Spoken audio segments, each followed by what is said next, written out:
અમદાવાદ જિલ્લાના સાણંદ શહેર સહિત ગ્રામ્ય વિસ્તારમાં ઈદે ઉલ અઝહા એટલે કે બકરી ઈદનો પવિત્ર તહેવાર શ્રદ્ધા અને ઉત્સાહભેર ઉજવાયો હતો।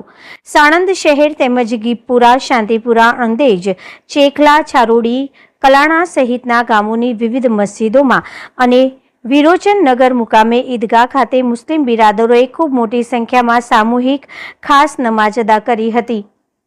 નમાજ બાદ લોકોએ દેશમાં અમન શાંતિ તેમજ સમાજમાં સુખ શાંતિ અને સમૃદ્ધિ માટે દુઆ માંગી હતી। તહેવાર નિમિત્તે મુસ્લિમ સમાજના લોકો વહેલી સવારથી જ મસ્જિદો અને ઈદગાહ ખાતે પહોંચ્યા હતા, જ્યાં શાંતિપૂર્ણ માહોલમાં નમાજ અદા કરવામાં આવી હતી।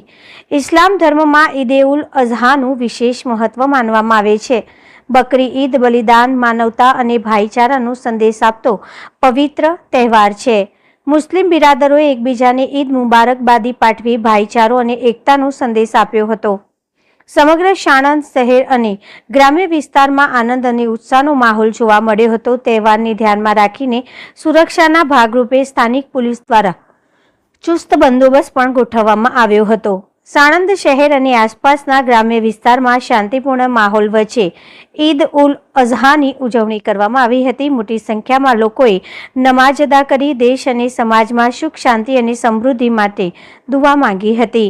તારીખ 28 ના રોજ સાણંદ તાલુકાના વિરોચન નગર ગામની ઈદગાહના અંદર ઈદ ઉલ અઝહા નિમિત્તે જે દિવસ અલ્લાહ તરફથી પોતાના દોસ્ત ઇબ્રાહીમ અલૈહિસ્સલામ માટે એક ઇમ્તિહાનનો દિવસ હતો।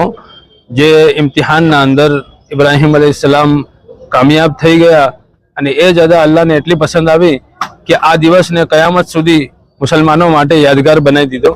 અને આ ઇબ્રાહીમ અલૈહિસ્સલામની સુન્નતને અલ્લાહ તાલાએ આ અમલને એટલો પસંદ કર્યો કે કયામત સુધીના મુસલમાનો માટે સુન્નત કરાર દઈ દીધો અને મુસલમાનો આ અમલને કયામત સુધી કરતા રહેશે ઇન્શાઅલ્લાહ।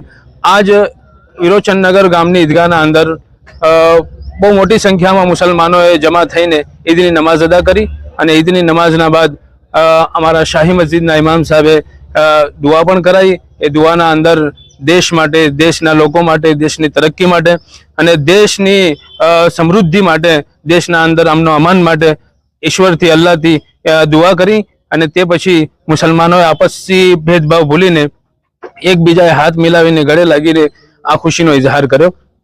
અસ્સલામુ અલૈકુમ।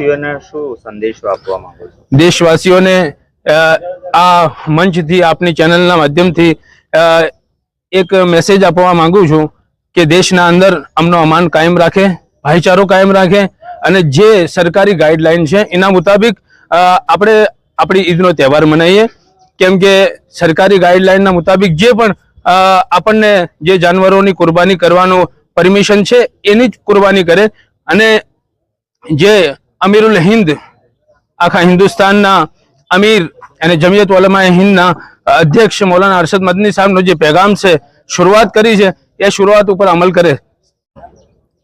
આજ સાણંદ તાલુકાના વિરોચન નગર ગામે ઈદગાહના અંદર ઈદગાહની નમાઝ પઢાવવામાં આવી। અલ્હમ્દુલિલ્લાહ પૂર સુકૂન સાથે નમાઝ થઈ। અલ્હમ્દુલિલ્લાહ નમાઝના પછી દુઆ બી થઈ અને અમનો અમાન માટે દુઆઓ બી કરવામાં આવી। મુલ્કના હિતમાં બી અલ્હમ્દુલિલ્લાહ દુઆ કરવામાં આવી કે મુલ્કના અંદર અમનો અમાન અલ્લાહ પાક કાયમ કરે અને બાકી અલ્હમ્દુલિલ્લાહ પૂર અમનનાથી હરેક કામ દિશે કરવામાં આવ્યું।